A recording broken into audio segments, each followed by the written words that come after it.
Hello everyone. Today we talk about how to fix the app of DramaBox. We will go to settings.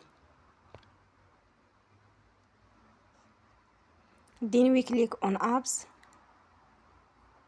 After that we search the app DramaBox and we click.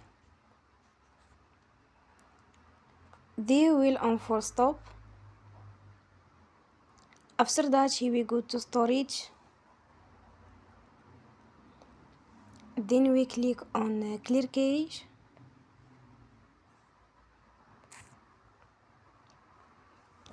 In the end, turn off your phone and you will recharge your phone again.